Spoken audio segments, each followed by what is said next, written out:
السلام علیکم ورحمۃ اللہ وبرکاتہ۔ امید ہے سب بھائی بہن خیریت سے ہوں گے۔ اللہ تبارک و تعالیٰ سب کا اپنے حفظ و امان میں رکھے۔ یہ رقیہ ہے، یہ ہے ان مریضوں کے لیے جو جنات کے ستائے ہوئے مریض ہیں، جو جادو کے مریض ہیں، جن پر اس قسم کے اثرات ان کے لیے بہت ہی مفید ہے اور علاج ہے۔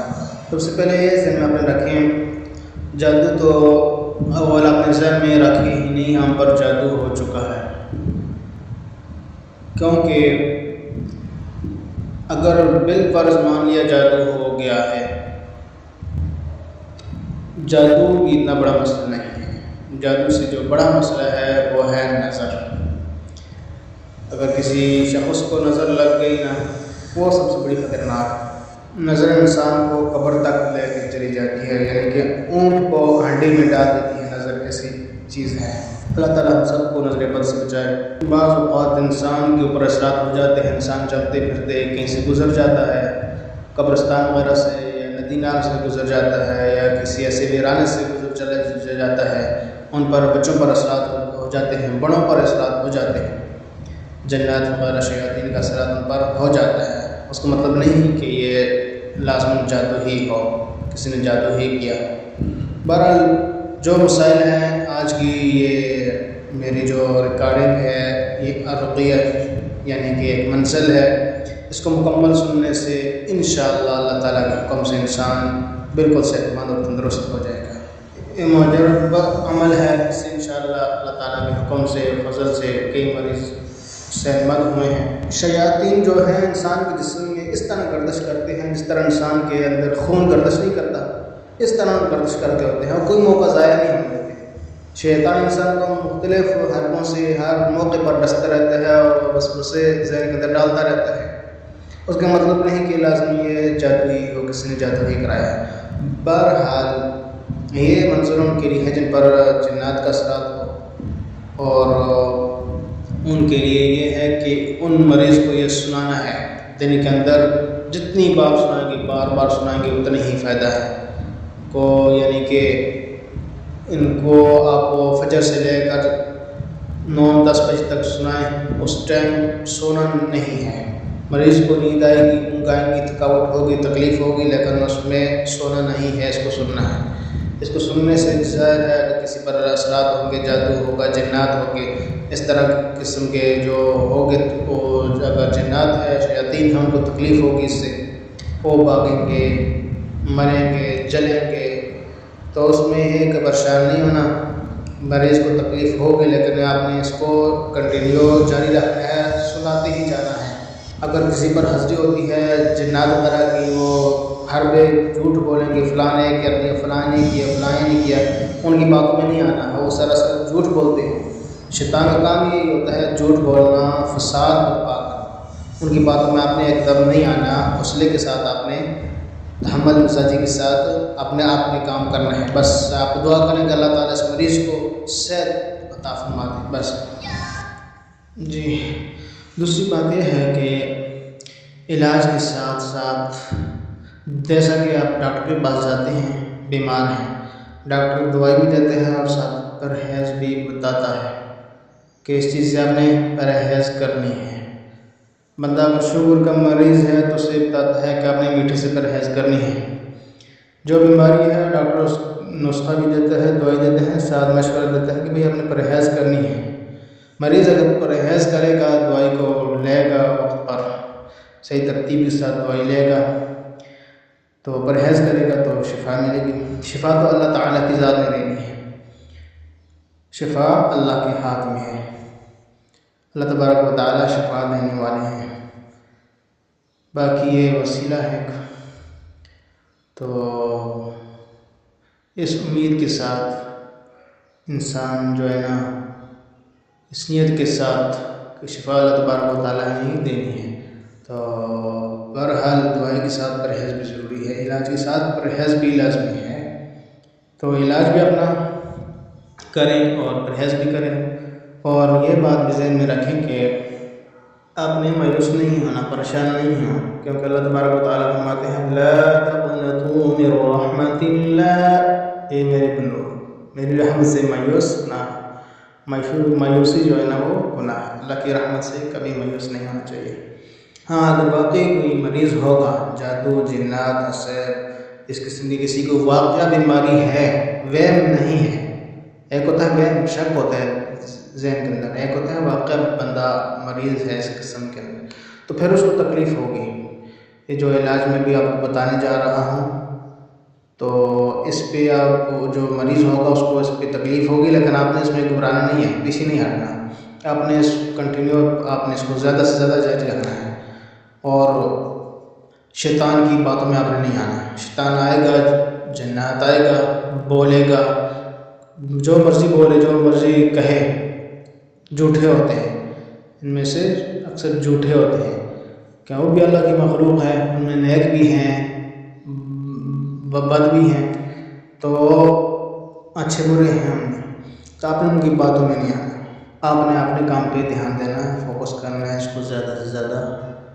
اس پہ آپ نے یہ کرنا ہے کہ جو عمل بتاؤں گا، جو منزل بتاؤں گا، آپ نے مریض کو سنانا ہے، مریض کو توجہ کے ساتھ سنیں، اس کو سنتے وقت سونا نہیں ہے، کوشش کریں صبح فجر کی نماز کے بعد سٹارٹ کر لیں 9-10 بجے تک، اس میں پھر آرام کر لیں، چلو بیچ میں وقفہ کر لیں 2 گھنٹے، اس میں آرام دے دیں، اس کو 3 گھنٹے آرام کر لیں، اس کے بعد پھر اس کو دوبارہ یہ سنانا سٹارٹ کر لیں۔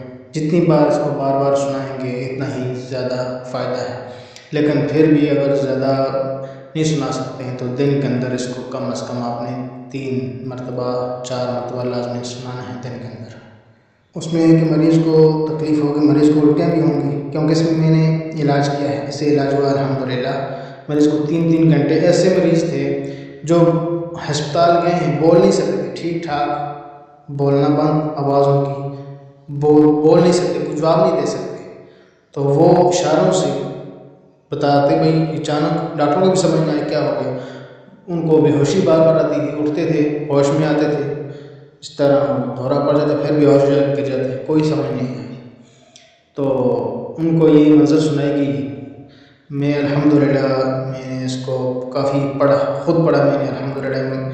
یہ اس میں ایسا ہے کہ جو مریض ہوگا نا، آپ اس کو سنائیں گے، کچھ ٹائم بعد اس کو تکلیف شروع ہوگی، سر میں درد ہوگا، جسم میں درد ہوگا، اس کو تکلیف محسوس ہوگی جسم کے کسی حصے سے، اس کا جسم بھاری پڑ جائے گا، سر میں وزن آئے گا، اس قسم کے اس کو مسائل ہوں گے۔ تو اس میں پھر بعض اوقات الٹی شروع ہوتی ہے، الٹی بھی پھر 3 گھنٹے ہوتی رہتی ہے ایسی۔ ایک مریض کے ساتھ ایسا ہوا، اس کو الٹی ہوتی گئی، جب میں نے پڑھائی سٹارٹ کی تقریباً 1.5 پڑھائی کرنے کے بعد کچھ آثار سامنے آئے، جسم بھاری ہونا، سر میں شدید درد، اس طرح کی، پھر الٹی شروع ہو گئی، الٹی 4-5 شاٹ تقریباً الٹی ہوئی، اس کے بعد جو ہے زبان کھلی، پھر حاضری ہوئی جنات کی، کون ہے بھائی؟ یہودی ہیں، 8 ہیں، فلاں فلاں، پھر بول دیں کیسے انہوں نے آگے شروع کر دی ہمیں، کس نے بھیجے ہیں، کیا کیا کیا۔ تو ان چیزوں میں آپ نے نہیں پڑھنا، ان چیزوں میں آپ نے نہیں پڑھنا۔ میں نے پہلے بھی عرض کیا ہے کہ اکثر ان میں جھوٹ ہوتا ہے، جھوٹ بولتے ہیں، تو اس میں آ کر آپ کو کوئی جو ہے نا کوئی ایسا مسائل مزید نہ ہو۔ آپ نے علاج پہ اپنا دھیان رکھنا ہے، اور آپ نے اس کو مکمل روزانہ کرنا ہے، اس عمل کو آپ نے سنانا ہے۔ ابھی انشاءاللہ یہ منزل میں شروع کروں گا، تو آپ نے مریض کو سنانا ہے، مریض جو ہوگا اس کو سنانا ہے گھر کے اندر، ہینڈ فری اس کو لگا لیں کانوں کے اندر تب بھی ٹھیک ہے، اگر اونچی آواز سے گھر میں لگا لیں تب بھی ٹھیک ہے، ہینڈ فری نہ بھی لگائیں تو اس کو لگا کے آپ چھوڑ دیں تاکہ اس کو آواز آئے، مریض کے پاس اس کو آواز آئے، گھر کے اندر آواز آئے تو زیادہ سے پورے گھر کے اندر آواز آئے، اتنی اونچی آواز سے لگا کے اس کو سنانا ہے۔ اس میں آپ نے پریشان نہیں ہونا، اللہ سے امید رکھنی ہے، ساتھ دعائیں کرنی ہے، نوافل پڑھنے ہیں، ساتھ اپنے اس عمل کو جاری رکھنا ہے، مریض کو سنانا ہے، روزانہ سنانا ہے آپ نے اس عمل کو، روزانہ آپ نے ڈیلی اس کو سنانا ہے۔ انشاءاللہ بالکل صحیح ہوگا۔ اگر واقعی کسی کے ذاتی مسئلہ ہو تو وہ بالکل ٹھیک ہوگا۔ ہاں اس کو یہ چیز اگر آپ سناتے ہیں، اس کو تکلیف ہوتی ہے، الٹیاں ہوتی ہیں، سر جسم میں درد، آپ سناتے ہیں 2 دفعہ 5 دفعہ 10 دفعہ آپ نے سنایا ہے، 20 دفعہ سنایا ہے، اب اس کے بعد آپ اس کو سناتے ہیں، اس کو کوئی چیز महसूस नहीं होती। मतलब आपने उसको सुनाया है, बंदा क्लियर हो गया, असरार उसके ख़त्म हो गए हैं, बंदा ठीक हो गया बिल्कुल। अब आप उसको सुनाते हैं, उसको कोई चीज़ महसूस नहीं होती, कोई दर्द नहीं होता उसको, कोई उल्टी नहीं होती है उसको, कहीं भी सब मसला नहीं होता उसको, तो फिर समझ लीजिए अल्हम्दुलिल्लाह अल्हम्दुलिल्लाह, बंदा सेहतयाब हो गया, बंदा बिल्कुल ठीक है, क्लियर है। अब मंजिल स्टार्ट कर दो मैं। अऊज़ु बिल्लाहि मिनश शैतानिर रजीम, बिस्मिल्लाहिर रहमानिर रहीम, अल्लाहुम्मा सल्लि अला मुहम्मदिन व अला आलि मुहम्मद कमा सल्लैता अला इब्राहीम व अला आलि इब्राहीम इन्नका हमीदुम मजीद। अल्लाहुम्मा बारिक अला मुहम्मदिन व अला आलि मुहम्मद कमा बारकता अला इब्राहीम व अला आलि इब्राहीम इन्नका हमीदुम मजीद। अल्लाहु अकबर अल्लाहु अकबर अल्लाहु अकबर अल्लाहु अकबर, अशहदु अन ला इलाहा इल्लल्लाह, अशहदु अन ला इलाहा इल्लल्लाह, अशहदु अन्ना मुहम्मदर रसूलुल्लाह, अशहदु अन्ना मुहम्मदर रसूलुल्लाह, हय्य अलस सलाह, हय्य अलस सलाह, हय्य अलल फलाह, हय्य अलल फलाह।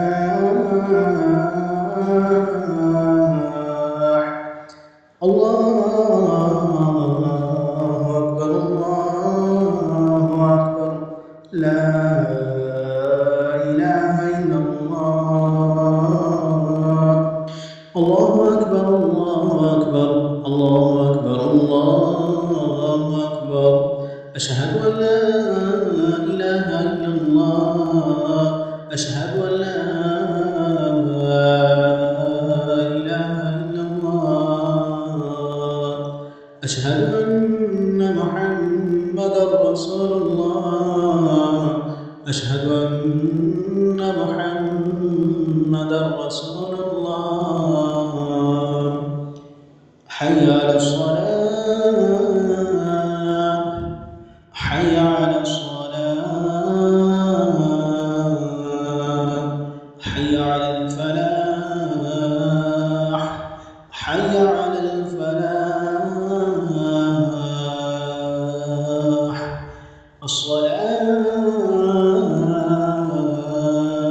अस्सलातु खैरुम मिनन नौम,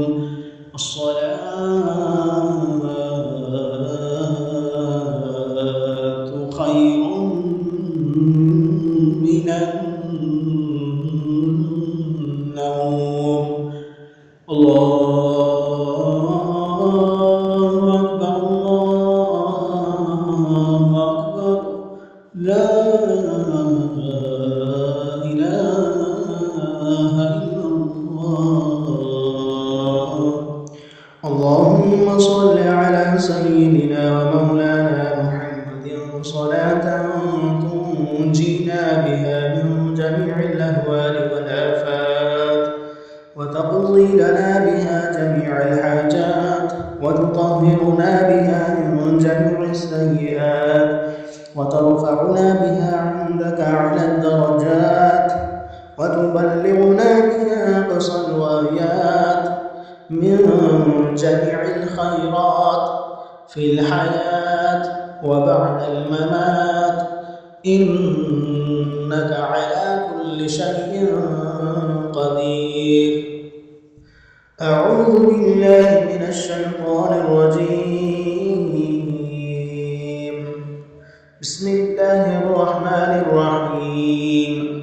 بسم الله على نفسه ودينه، بسم الله على أهله وماله وولده، بسم الله على ما أعطاني. الله الله الله ربي لا أشرك به شيئا. الله أكبر الله أكبر الله أكبر. أعوذ بالله من الشيطان الرجيم. بسم الله الرحمن الرحيم.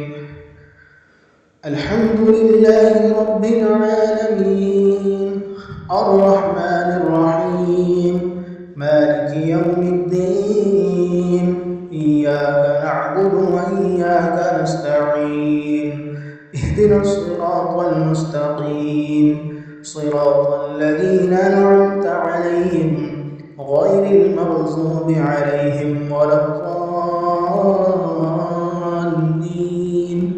آمين. بسم الله الرحمن الرحيم.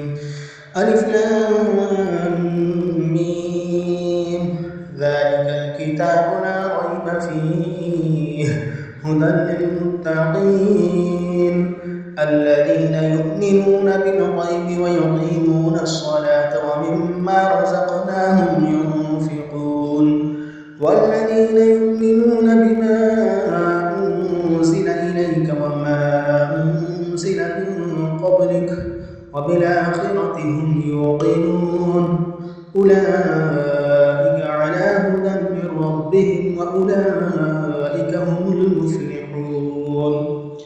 إن الذين كفروا سواء عليهم أأنذرتهم أم لم تنذرهم لا يؤمنون.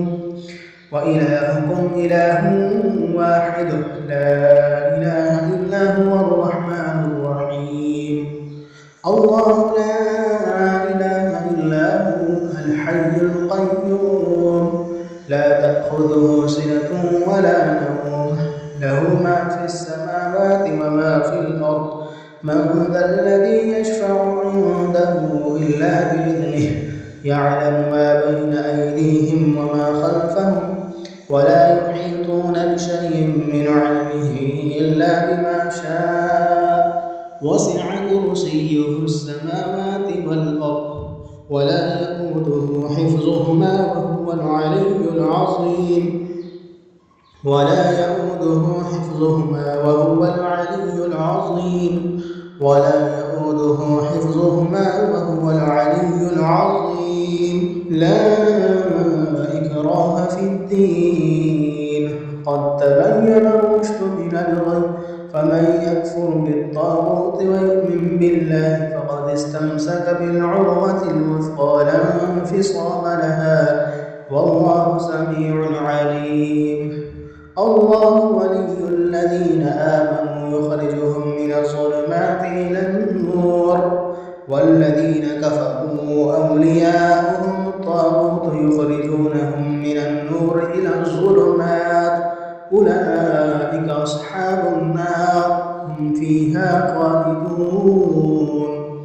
لله ما في السماوات وما في الأرض، وإن تبدوا ما في أنفسكم أو تخفوه يحاسبكم به الله، فيغفر لمن يشاء ويعذب من يشاء، والله على كل شيء قدير.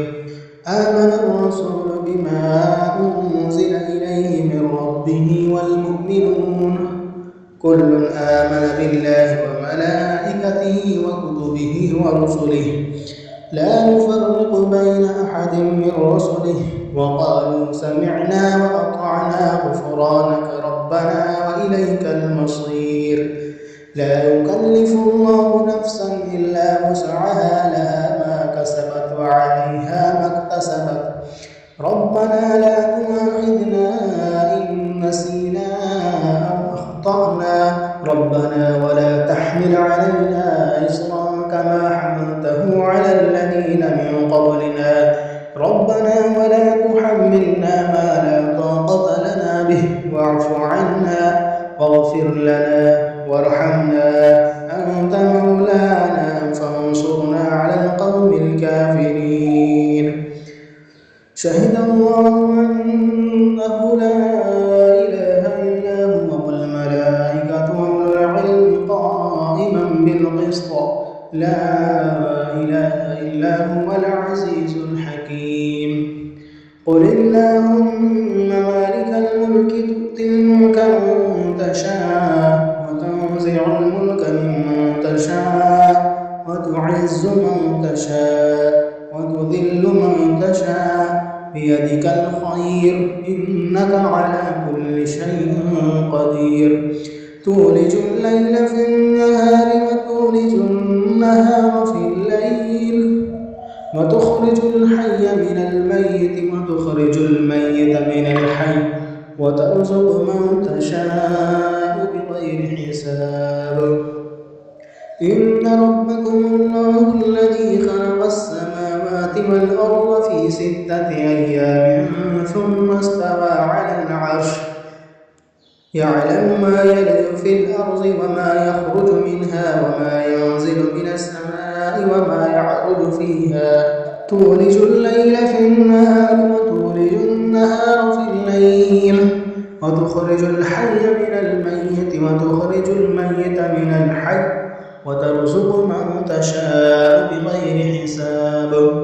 إن ربكم الله الذي خلق السماوات والأرض في 6 أيام ثم استوى على العرش إن رحمة الله قريب من المحسنين.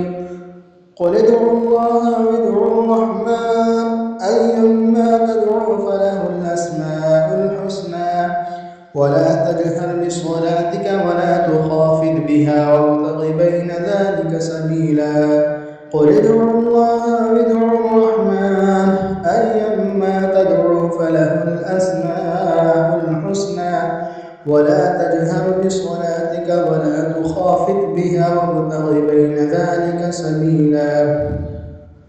قل الحمد لله الذي لم يتخذ ولد ولم يكن له شريك في الملك ولم يكن له ولي من الذل وكبره تكبيرا.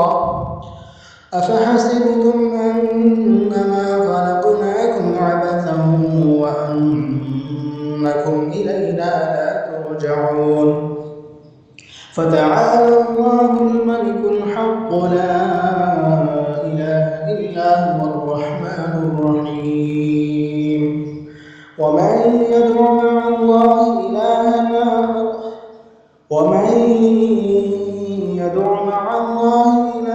آخر لا برهان له به فإنما حسابه عند ربه إنه لا يفلح الكافرون.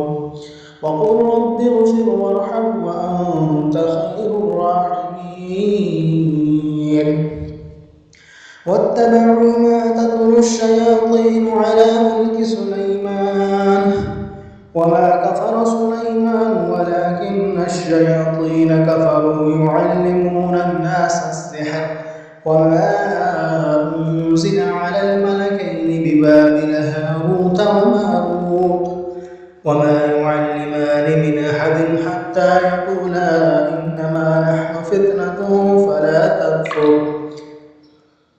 فيتعلمون منهما ما يفرقون به بين المرء وزوجه وما هم بضارين به من أحد إلا بإذن الله ويتعلمون ما يضرهم ولا ينفعهم ولقد علموا لمن اشتراه ما له في الآخرة من خلاق ولبئس ما شروا به أنفسهم لو كانوا يعلمون. واتبعوا ما تتلو الشياطين على ملك سليمان وما كفر سليمان ولكن الشياطين كفروا يعلمون الناس السحر وما أنزل على الملكين ببابل هاروت وماروت وما يعلمان من أحد حتى يقولا إنما نحن فتنة فلا تكفر ويتعلمون منهما ما يفرقون به بين المرء وزوجه وما هم بضارين به أنفسهم لو كانوا يعلمون ولو أنهم آمنوا واتقوا لمثوبة من عند الله خير لو كانوا يعلمون ويتعلمون ما يفرقون به بين المرء وزوجه وما هم بضارين به من أحد إلا أنفسهم لو كانوا يعلمون وما هم بضارين به من أحد إلا بإذن الله ويتعلمون ما يضرهم ولا ينفعهم ولقد علموا لمن اشتراه ما له في الآخرة من خلاق ولبئس ما شروا به أنفسهم لو كانوا يعلمون ولبئس ما شروا به أنفسهم لو كانوا يعلمون أعوذ بالله من الشيطان الرجيم بسم الله الرحمن الرحيم والصافات صفا فالزاجرات زجرا فالتاليات ذكرا إن إلهكم لواحد رب السماوات والأرض وما بينهما ورب المشارق إنا زينا السماء الدنيا بزينة الكواكب وحفظا من كل شيطان مارد وحفظا من كل شيطان مارد وحفظا من كل شيطان مارد وحفظا من كل شيطان مارد وحفظا من كل شيطان مارد وحفظا من كل شيطان مارد وحفظا من كل شيطان مارد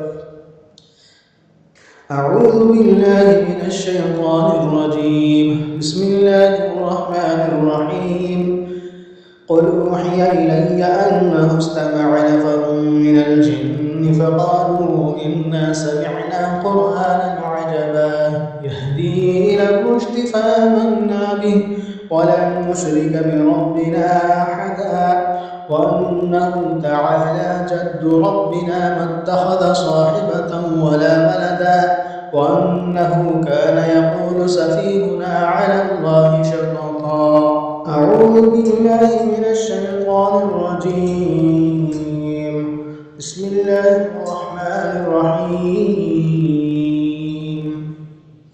قل يا أيها الكافرون لا أعبد ما تعبدون ولا أنتم عابدون ما أعبد ولا أنا عابد ما عبدتم ولا أنتم عابدون ما أعبد لكم دينكم ولي دين بسم الله الرحمن الرحيم قل هو الله أحد الله الصمد لم يلد ولم يولد ولم يكن له كفوا أحد بسم الله الرحمن الرحيم قل هو الله أحد الله الصمد لم يلد ولم يولد ولم يكن له كفوا أحد بسم الله الرحمن الرحيم قل هو الله أحد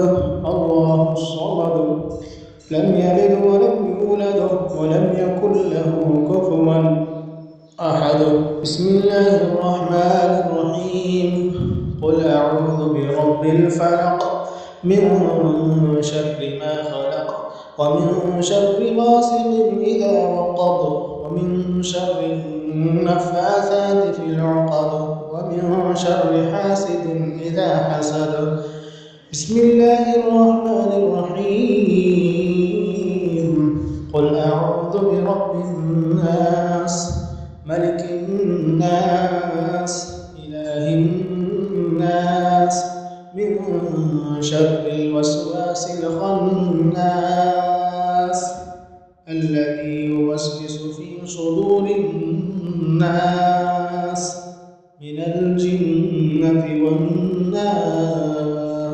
اللهم صل على محمد وعلى آل محمد كما صليت على إبراهيم وعلى آل إبراهيم إنك حميد مجيد.